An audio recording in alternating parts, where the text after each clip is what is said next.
بسم اللہ الرحمن الرحیم اللهم صل على محمد وآلہ وأصحابہ اجمعین. بسم الله الرحمن الرحيم. فأما من ثقلت موازينه بأن رجحت حسناته على سيئاته فهو في عيشة راضية في الجنة أي ذات رضا بأن يرضاها أي مرضية له. وأما من خفت موازينه بأن رجحت سيئاته على حسناته فأمه فمسكنه هاوية. وما أدراك ما هي أي ما هاوية هي نار حامية شديد الحرارة وهاء هي للسك تثبت وصلا ووقتا وفي قراءة تثبت وصلا. فأما من ثقلت موازينه بأن رجحت حسناته على سيئاته. اور ثقلت موازینہ اس کے معنی ہے کہ اس کی موزونات ثقیل ہو گئے یا اس کے تول اور پلہ بھاری ہو گیا. موازین یا موزون کی جمع ہے اعمال موزونہ، یا موازین میزان کی جمع ہے، اور جمع عظمت اور تعظیم کے لیے ہے، یا جمع بے اعتبار اشخاص ہے اس لیے کہ بے شمار لوگوں کی وزن ہے، یا جمع بے اعتبار اعمال کے ہے.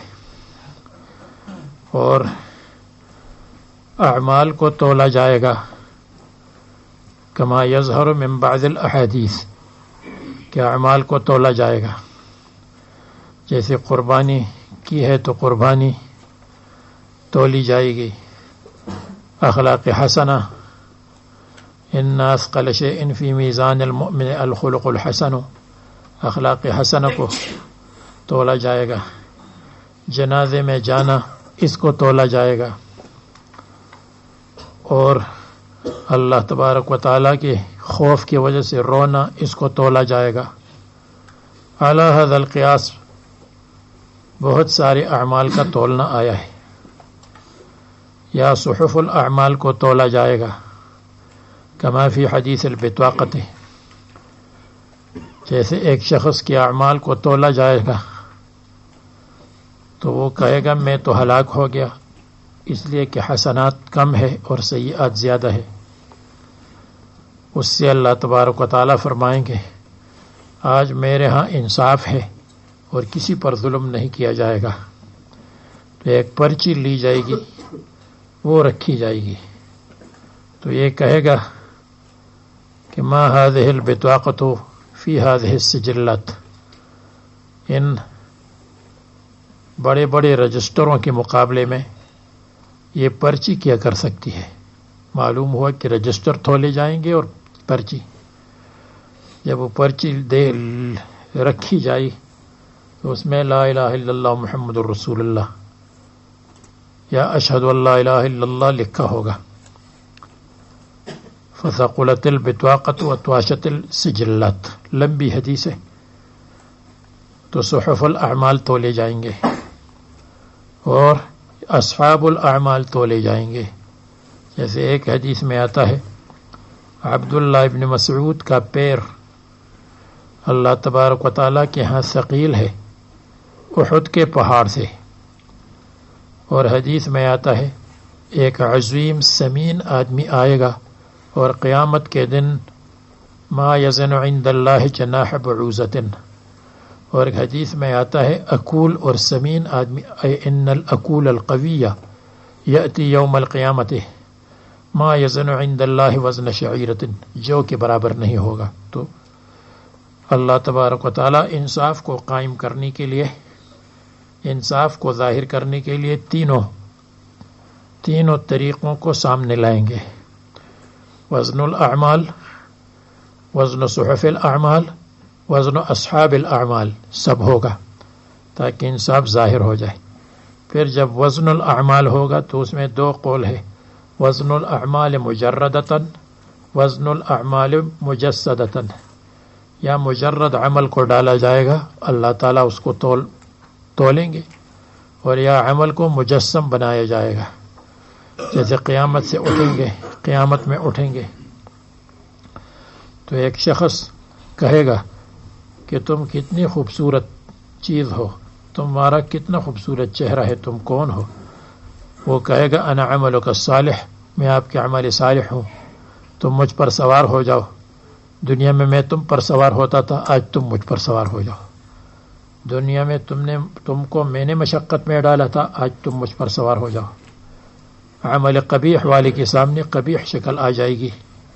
وہ کہے گا تم کون ہو؟ وہ کہے گا میں عمل قبیح ہوں، دنیا میں تم مجھ پر سوار تھے، اب میں تم پر سوار ہوں گا. یہ تفصیلات اپنی جگہ ہے بخاری کی آخری حدیث میں. فہو فی عیشت راضیہ، پس وہ زندگی میں ہوگا، راضیتن، یہ مجاز عقلی ہے. مجاز عقلی اس کو کہتے ہیں کہ نسبت الی غیر ما هو له ہو. تو راضیتن عیش کی ضمیر کی طرف منسوب ہے، حالانکہ یہ عیش کی ضمیر کی طرف نہیں بلکہ عیش کی ضمیر والی کی طرف منسوب ہونا چاہیے. تو فہو فی عیشت راضیۃ هذه العیشۃ، یعنی راضیۃ صاحب هذه العیشۃ. تو مجاز عقلی ہو گیا اس لیے کہ نسبت عیشت کی طرف ہے اور وہ غیر منسوب الیہ، اصل منسوب الیہ صاحب المعیشت ہے. اور یا راضیتن اسم فاعل اسم مفعول کے معنی میں ہے، راضیتن مرضیتن کے معنی میں ہے. اسم مفعول اسم فاعل کے معنی میں آتا ہے، ان تتبعون الا رجلا مسحورا اے ساحرا. اور اسم فاعل اسم مفعول کے معنی میں. اور یا فہو فی عیشت راضیۃ یعنی ذات رضن، وہ زندگی جو رضامندی والی زندگی ہو، اچھی زندگی ہو. تو اسم فاعل نسبت کے لیے ہے. اور اگر کوئی کہے عیشتن میں، یہ تا کس لیے ہے؟ یہ تا مبالغی کے لیے ہے اور دوام کے لیے، اس لیے کہ وہ زندگی دائمی اور ہمیشہ ہے. اے ذات رضن بأن یرضاها، اے مرضیۃ لہ، یعنی وہ مرضی ہے اس کے لیے اور یہ راضی ہے. واما من خفت موازینہ، اور بہرحال جس کی موزونات ہلکے ہو گئے، بأن رجحت سیئاتہ علی حسناتہ. اور حدیث میں یہی آتا ہے کہ توضع الموازین فتوضع فیہ الحسنات والسیئات فمن ثقلت حسناته فهو فی الجنۃ ومن خفت ومن رجحت سیئاته فهو فی النار. قیل ومن استوت حسناته وسیئاته قال هو فی الاعراف. حدیث میں یہی آتا ہے، جس کے حسنات ثقیل ہو وہ فی الجنت، جس کے سیئات ثقیل ہو وہ فی النار، اور جس کے دونوں برابر ہو وہ فی الاعراف. حدیث میں آتا ہے یوضع المیزان یوم القیامت فلو وضعت فیہ السماوات والارض لوسعها. اتنا بڑا میزان ہوگا کہ آسمان و زمین اس میں رکھے تو آسمان و زمین کی گنجائش اس میں ہے. اہل سنت والجماعت میزان کو مانتے ہیں، اور معتزلہ اس کو نہیں مانتے. وہ کہتے ہیں میزان ویزان سے مراد انصاف ہے. فَأُمُّهُ هَاوِيَةٌ، تو اس کی فَأُمُّهُ یعنی فَمَسْكَنُهُ، مسکن ماں ہے، ماں کی طرف آدمی واپس ہوتا ہے، مسکن کی طرف بھی واپس ہوتا ہے. ہاویتن گھڑے کو کہتے ہیں اور مراد اس سے جہنم ہے. اور بعض کہتے ہیں فَأُمُّهُ سے مراد دماغ ہے، اس لیے تو دماغ اصل ہے سوچنے کے لیے، عقل کے لیے.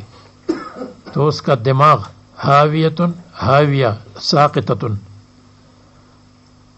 یعنی اس کو دماغ میں سے سر کے بل ڈالا جائے گا جہنم میں، سر نیچے اور وہ پاؤں اوپر. وما ادراک ما ہی، یعنی آپ کو یہ ما ادراک ما ہی تفخیم تحویل کے لیے ہے. تحویل کے معنی ہے کتنی خوفناک چیز ہے یہ. حاویہ نار حامیہ، نار حامیہ وہ نار ہے، حامیہ جو گرم ہے. اور بعد میں بھی اس کی تشریح انشاءاللہ آئے گی کہ نار حامیت ان کی کیا تشریح ہے. وہ نار گرم ہے. گرمی کی 3 قسمیں ہیں. ایک حرارت ناری ہے، اور دوسری حرارت کوکبی ہے جیسے حرارت شمسی ہے، اور تیسری حرارت غریزی طبیعی ہے جیسے بخار کی حرارت. تو یہ وہ گرمی نہ شمس کی گرمی ہے اور نہ صرف نار کی گرمی ہے اور نہ طبیعت کی گرمی ہے، بلکہ یہ نار کی گرمی ہے جبکہ اس کو اضعاف مضاعفہ بنایا گیا ہے. تو نار حامیت یہ بھڑکتی ہوئی آگ ہے، گویا کہ دنیا کی آگ سے 70 مرتبہ زیادہ آگ ہے، اور ایسی زبردست آگ ہے کہ اشتکت النار، نار نے اللہ تعالیٰ سے شکایت کی، یا رب اکل بعضی بعضاً، بعض نے بعض کو کھا لیا، میرے بعض نے بعض کو کھا لیا، تو مجھے اجازت دے کہ میں سانس لے لوں، یعنی اپنی حرارت کو باہر کروں. تو اللہ تعالیٰ نے اس کو اجازت دی کہ تم سانس لے لو. اللہ تبارک و تعالیٰ نے اس کے لیے پائپ لائن کا انتظام کر دیا کہ پائپ لائن کے ذریعے سے حرارت کو باہر نکالو. تو جہنم کی حرارت پائپ لائن کے ذریعے سے، جو شمس ہے، شمس اس کی پائپ لائن ہے، اس کے ذریعے سے باہر نکلتی ہے. تو یہ شمس کی حرارت حقیقت میں جہنم کی تھوڑی سی حرارت کا نمونہ ہے، اور ہم سے کتنا دور ہے، بہت زیادہ، لاکھوں میل دور. تو پھر یہی جب وہ ہمارے قریب ہو اور ہماری اوپر حرارت ڈالتا ہو تو اس کو کہتے ہیں گرمی کا موسم. اور جب وہ شمس ہم سے دور ہو اور حرارت کو ایشیا پر ڈالتا ہو تو اس کو کہتے ہیں یہاں سردی کا موسم اور وہاں گرمی کا موسم. تو یہ مطلب نہیں ہے کہ جہنم کے اندر ٹھنڈی سانس ہے، جہنم کے اندر تو گرمی ہی گرمی ہے، لیکن جو گرمی جب ہم سے بعید ہو تو سردی ہوتی ہے، موسم سرما، اور جب وہ گرمی ہماری اوپر متوجہ ہو اور قریب ہو تو اس کو پھر گرمی کا موسم کہتے ہیں. کہتے ہاں ہیا میں سختی کے لیے ہے، اور وصل وقف دونوں میں ثابت ہے، اور ایک قرات میں وصل میں ہا کو حذف کریں گے. سورہ تکاثر مکی ہے اور 8 آیات پر مشتمل ہے. ترتیب قرآنی میں 102 ہے، 102، اور ترتیب نزولی میں 16 ہے. سورہ کوثر کے بعد سورہ ماعون سے پہلے، اور ما قبل کے ساتھ ربط ظاہر ہے کہ ما قبل میں تذکیر فی الآخرت ہے، آخرت کے لیے تیاری کرو. یوم یکون الناس کالفراش المبثوث فاما من ثقلت موازینہ، تیاری کرو. تو تذکیر فی الآخرت ہے، اور اس کے بعد تزہید فی الدنیا ہے، آخرت کی طرف ترغیب، اور الہاکم التکاثر، تزہید فی الدنیا، دنیا سے بے رغبتی، دنیا کے ساتھ زیادہ دلچسپی مت لو. اور دوسرا ربط یہ ہے کہ ہم کہیں گے الہاکم التکاثر اے عن القارعۃ، آپ کو تکاثر نے غافل کر دیا، کس سے؟ قارعہ سے. قارعہ کہاں ہے؟ ما قبل میں.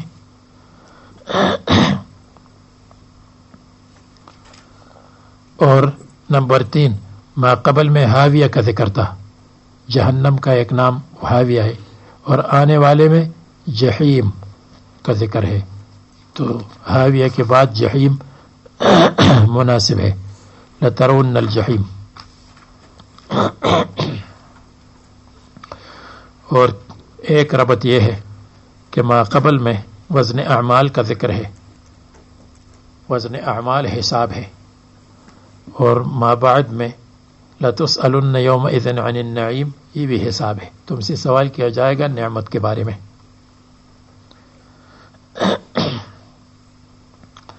اور قیامت پر، دونوں قیامت کے حالات پر مشتمل ہے. یہ تو عام ربط ہے. یکون الناس کالفراش المبثوث قیامت میں. حتی زرتم المقابر، قبر میں پہنچو گے. من مات فقط قامت قیامتہ. فرماتے ہیں الہاکم التکاثر حتی زرتم المقابر. بسم اللہ الرحمن الرحیم. الہاکم التکاثر، تم کو غافل کر دیا.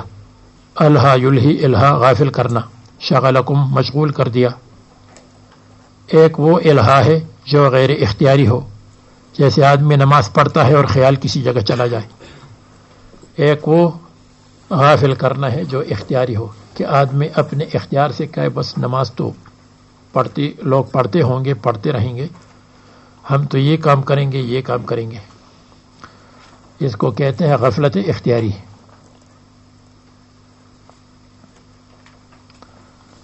تم کو غافل کر دیا التکاثر، مال کی کثرت کی خواہش نے. تم مال کی کثرت کی خواہش کرتے ہو، اور مال کی بہتات کی حرص اور خواہش کرتے ہو. اور تکاثر کے اندر تفاخر پایا جاتا ہے. مال کی کثرت میں ایک دوسرے پر فخر کرتے ہو، تو اس میں دو معنی آ گئے. مال کی کثرت کی خواہش اور اس کثرت کی وجہ سے ایک دوسرے پر فخر. مال کی کثرت کے ساتھ فخر کرتے ہو اور اس کی خواہش کرتے ہو. مال کی کثرت کے ساتھ فخر اور اس کی خواہش. التفاخر بالاموال والاولاد والرجال، ایک دوسرے پر مال کی کثرت فخر کرتے ہو. مال کے ساتھ تکاثر میں یہ بھی آیا. والاولاد، اور اولاد کے ساتھ، میری اولاد زیادہ ہے آپ کی کم ہے. والرجال، اور قبیلے کے ساتھ کہ میرے پاس قبیلہ ہے آپ کے پاس نہیں ہے، میرے پاس لشکر اور رجال ہے آپ کے پاس نہیں ہے. تو مصنف نے تکاثر کے معنی لیا تفاخر، اور تفاخر کو شامل کر دیا تفاخر بالاموال، تفاخر بالاولاد، تفاخر بالرجال اور تفاخر بالمتاع، سب کو شامل ہے. حتی زرتم المقابر، یہاں تک کہ تم پہنچ گئے المقابر، مقبرے میں، یعنی مر گئے. تو حتی زرتم المقابر یعنی تم ایک دوسرے کے پاس فخر کرتے ہو یہاں تک کہ مر جاؤ گے، اور مرنے کے بعد اللہ کے سامنے پیش ہوگے. حتی زرتم المقابر حتی متتم حتی توفیتم حتی توفیتم. اگر کوئی کہے کہ حتی متتم، اس کی جگہ پھر زرتم کا کیوں آ گیا؟ زرتم المقابر اس لیے آ گیا تاکہ بتا دے کہ قبر زیارت کی جگہ ہے. یعنی قبر میں تم ایسے ہوگے جیسے ملاقات کے لیے آدمی جاتا ہے. اصل محل قبر نہیں ہے، اصل محل جنت یا نار ہے. اس لیے زرتم کا لفظ آیا ہے کہ وہ تو زیارت کی جگہ ہے. کیوں آئے ہو؟ ملاقات کے لیے. کہاں جانا ہے؟ آگے جانا ہے، اسی لیے زرتم آیا.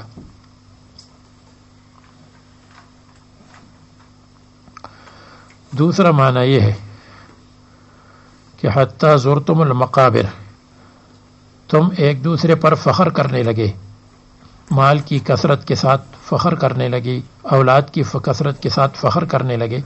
حتی زرتم المقابر، یہاں کا تک کہ تم نے زیارت مقابر یعنی عددتم المقابرہ. ایک نے کہا ہم 100 ہے اور تم 200 ہو. ایک ہم 100 ہے اور تم 50 ہو.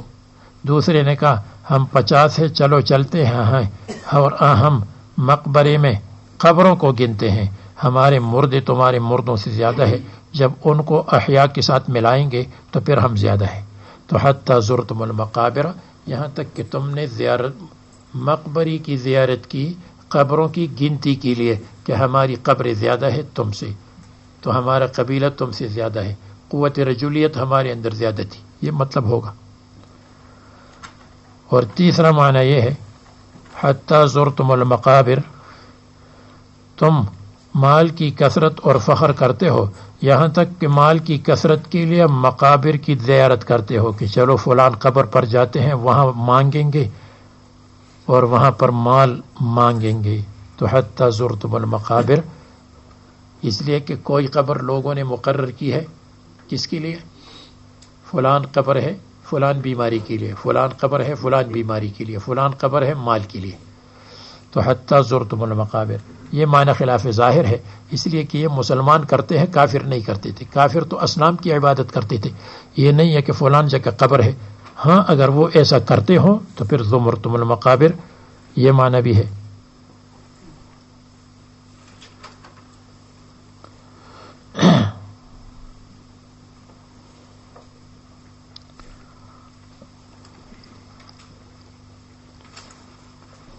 تو بہرحال تم کو مال کی کثرت کے تفاخر نے، فخر نے غافل کر دیا یہاں تک کہ تم مقبرے میں پہنچے۔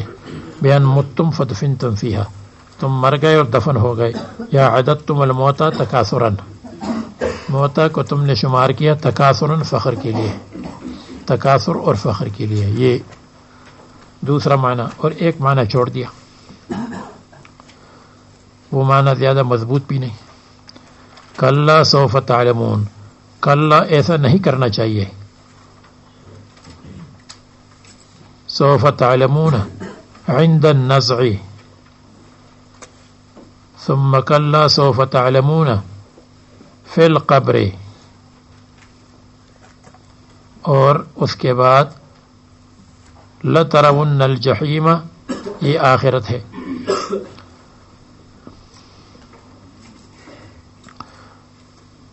کلا سوف تعلمون، عن قریب تم جان لو گے، عند النزع، یا کلا سوف تعلمون فی القبر، قبر میں تم جان لو گے کہ کیا حال ہے۔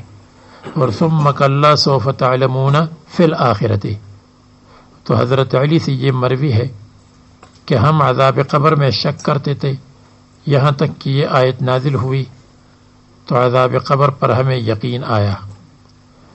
تو دیکھو عذاب قبر کا پتہ تو مدینہ میں چلا تھا اور یہ مکی صورت ہے، لیکن اس کا مصداق مدینہ میں ہمارے سامنے متعین ہو گیا، مصداق اور معنی متعین ہو گیا۔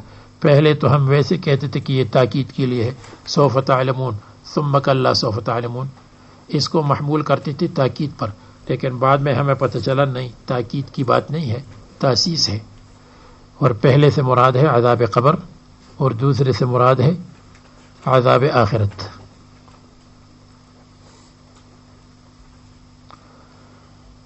تو سوف تعلمون فی القبر ثم کلا سوف تعلمون فی الآخرۃ، یا سوف تعلمون عند النزع ثم کلا سوف تعلمون فی القبر، دونوں میں سے ایک قبر کے لیے ہے۔ سوء عاقبت تفاخرکم عند النزع ثم فی القبر، نزع میں پھر قبر میں۔ کلا لو تعلمون علم الیقین، حق بات یہ ہے، یا کلا نہیں کرنا چاہیے ایسا، لو تعلمون علم الیقین، اگر تم جان لو گے حالات بعث کو، لو تعلمون احوال البعث علم الیقین، یقینی علم کے ساتھ، علما یقیناً، یعنی علم الیقیناً سے مراد ہے کہ موصوف صفت کی طرف مضاف ہے۔ عاقبت التفاخر، اگر تم تفاخر کے انجام کو جانتے، مشتغلتم به، تو تم مشغول نہ رہتے اور تم نہ لگے رہتے به اس تفاخر میں۔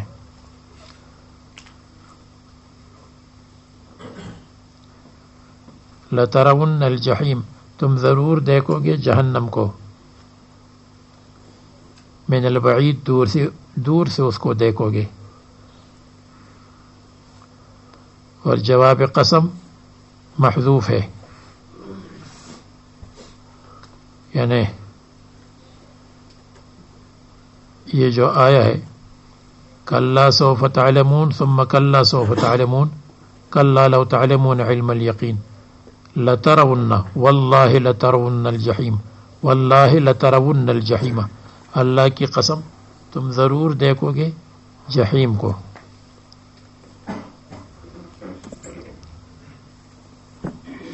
فتدخلوها فتدخلونها یا اس طرح جواب قسم ہوگا. وحذف منه لام الفعل وعینه، اور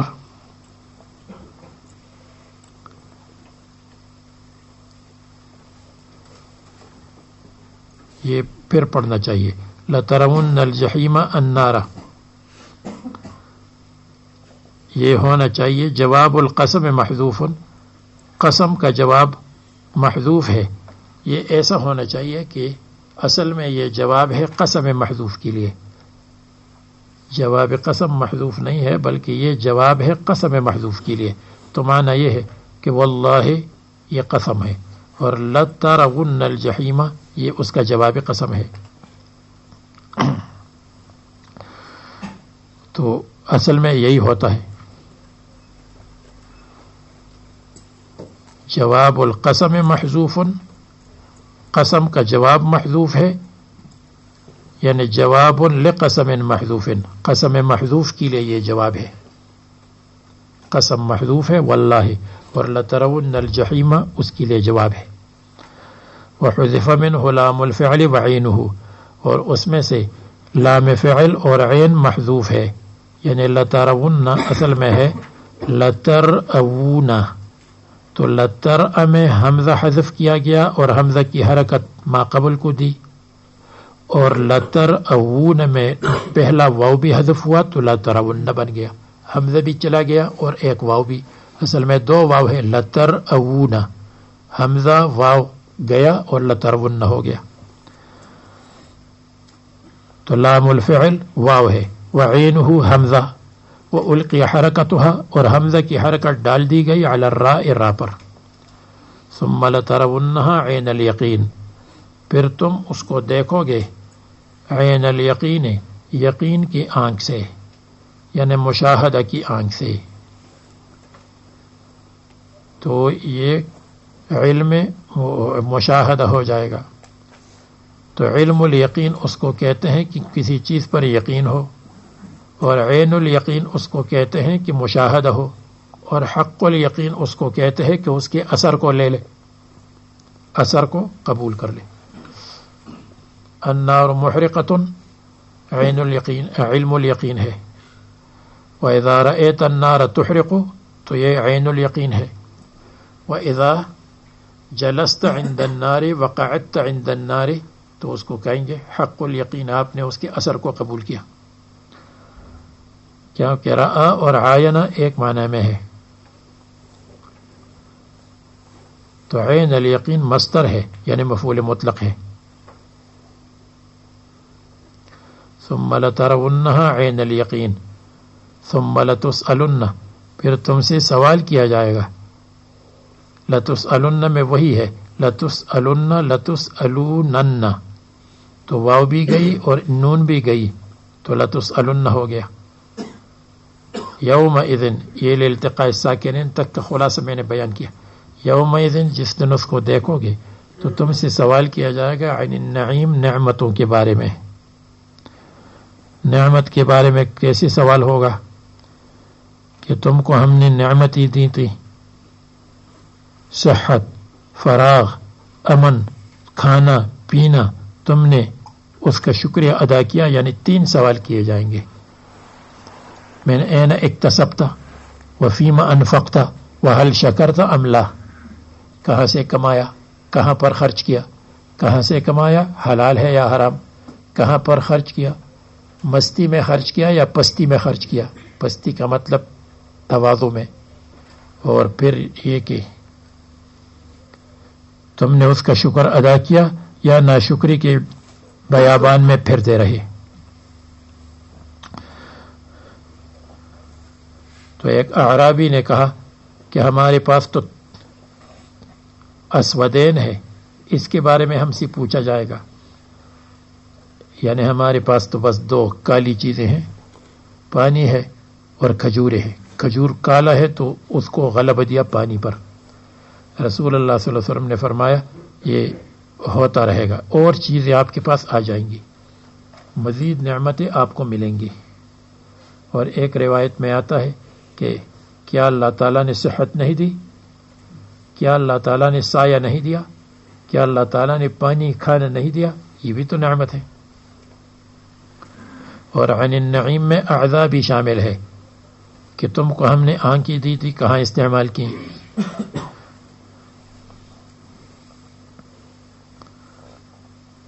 دیکھا تک کہ منہ پھیر لیا افر تنفر, سر زد یہی بس جرم ہوا مجھ سے ذرا سا, میں نے تھوڑا سا دیکھا تو وہ ناراض ہو گیا. تو اس کے بارے میں پوچھا جائے گا کہ تم نے کہاں دیکھا کہاں نہیں دیکھا. شاعر تو کہتے کہ کچھ بھی نہیں ہوا, دیکھا تھا کہ منہ پھیر لیا افر تنفر, سر زد یہی بس جرم ہوا مجھ سے ذرا سا. اس جرم کے بارے میں بھی پوچھا جائے گا جو شاعر کہتے ہیں کچھ بھی نہیں. ما یلتذ به فی الدنیا من الصحت والفراغ, جس سے, اور حدیث میں آتا ہے عمر کے بارے میں پوچھا جائے گا فیما افناہ, عن شبابہ فیما ابلاہ, جوانی کے بارے میں پوچھا جائے گا. علم کے بارے میں پوچھا جائے گا ماذا عمل فیہ, مال کے بارے میں پوچھا جائے گا من این اکتسبہ, کہاں سے حاصل کیا, وفیما انفقہ.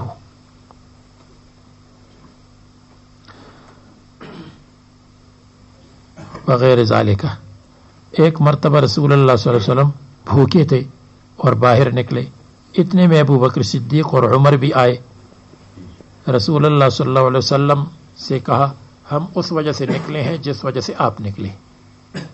رسول اللہ صلی اللہ علیہ وسلم نے فرمایا چلو ابو الہیثم کے پاس جاتے ہیں. ابو الہیثم غائب تھے, اتنے میں آئے, ٹھنڈا پانی لایا اور ان کے لیے بکرا ذبح کیا, بکرے کا بچہ, اور سب نے کھایا اور ٹھنڈا پانی پیا.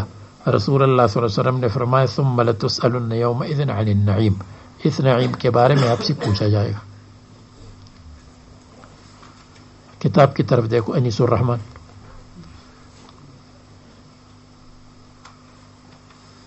یہ بھی آپ سے پوچھا جائے گا کہ سبق میں اس طرف دیکھ رہے تھے, روشنی کی طرف دیکھ رہے تھے یا کتاب کی طرف دیکھ رہے تھے.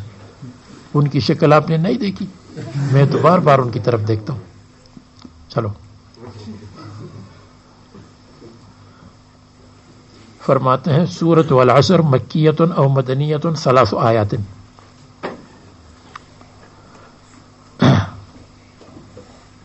سورہ عصر ترتیب قرآنی میں 103, ترتیب نزولی میں 13 غالباً لکھا ہے. سورہ قیامت کے بعد سورہ مرسلات سے پہلے, قبل المرسلات, واللہ اعلم بذالک. اور بعد میں یہ لکھا ہے کہ بعد الانشراح اور قبل العادیات, غالباً یہ صحیح ہے, بعد الانشراح و قبل العادیات. اور ما قبل کے ساتھ ربط واضح ہے. ما قبل میں غفلت کا ذکر ہے. اگر تم غفلت کرو گے تو اس کا نتیجہ ان الانسان لفی خسران ہوگا. اس لیے غفلت مت کرو اے انیس, ورنہ خسران میں واقع ہو جاؤ گے. انیس نام ہے یا نفیس؟ آپ کا بچہ پیدا ہو جائے تو اس کا نام انشاءاللہ نفیس رکھے.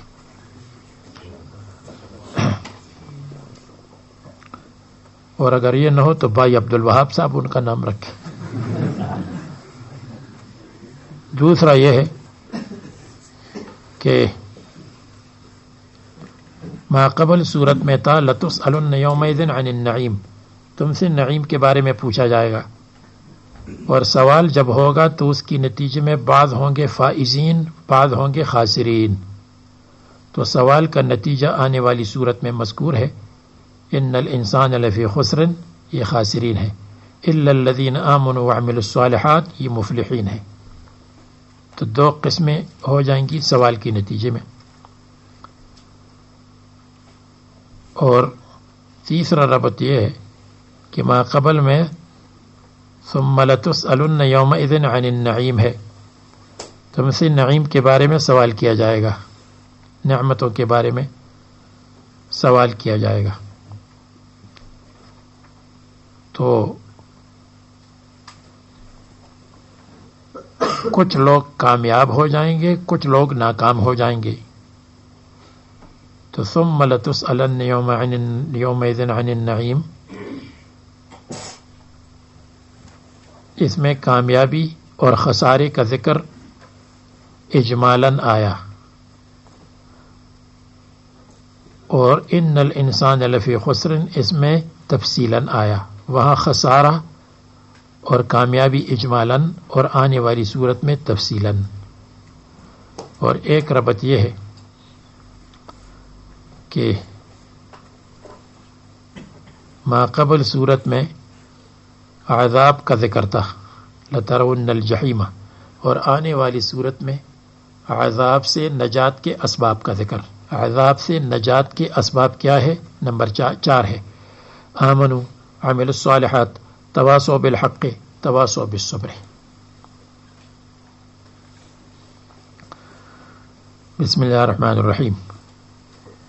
والعصر، امام شافعی رحمہ اللہ فرماتے تھے کہ اگر یہ ایک صورت نازل ہوتی تو یہ بھی لوگوں کی کامیابی کے لیے کافی ہے، اس لیے کہ اس میں کامیابی کی اصول مذکور ہے: ایمان اور عمل صالح، لتکمیل النفس، تواصوا بالحق تواصوا بالصبر، لتکمیل الغیر، اپنی تکمیل غیر کی تکمیل، اس میں آ گیا. اور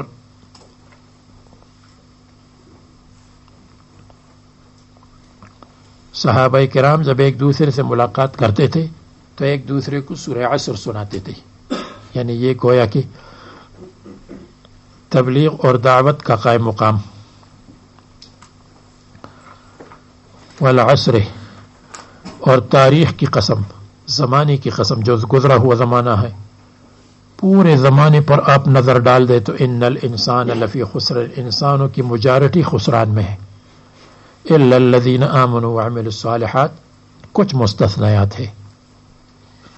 تو اگر آپ تاریخ پر نظر ڈالیں، عصر کس کو کہتے ہیں؟ زمانے کو.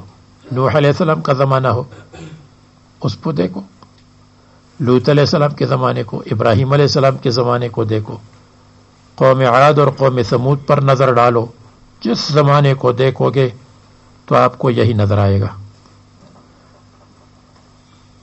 اور یا یہ ہے والعصر، رسول اللہ صلی اللہ علیہ وسلم کے زمانے کی قسم کہ انسان خسران میں ہے سوائے صحابہ کرام کے جو مستثنی ہے. الذین آمنوا وعملوا الصالحات وتواصوا بالحق وتواصوا بالصبر، زمانے محمد صلی اللہ علیہ وسلم پر قسم ہے.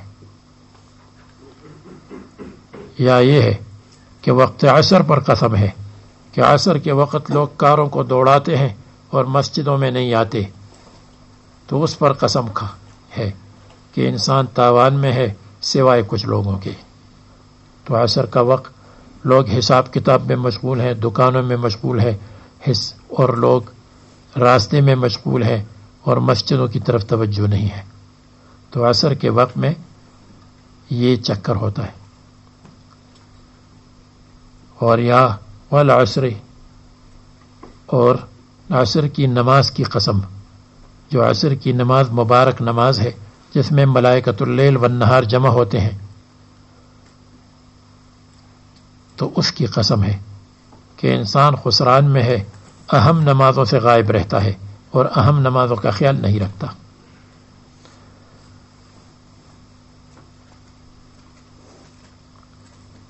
والعصر الدہر او ما بعد الزوال الى الغروب او صلاة العصر.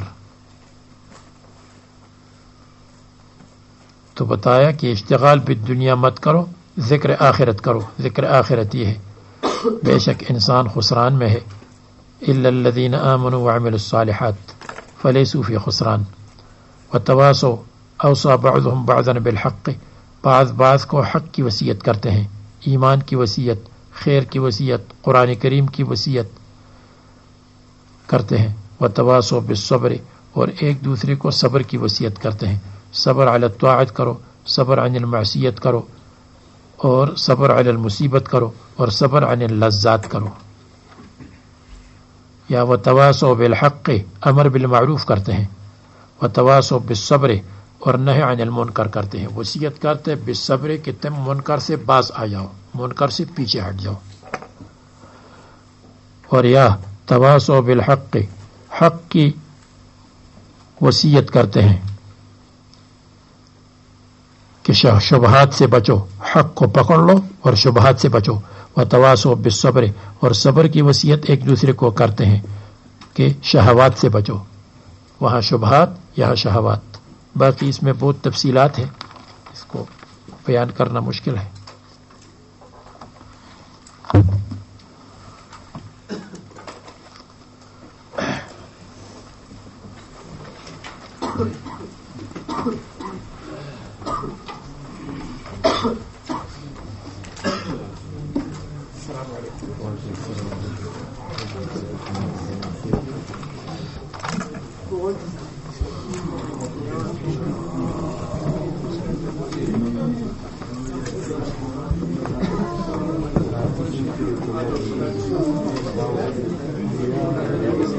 ما لكم لا ترجون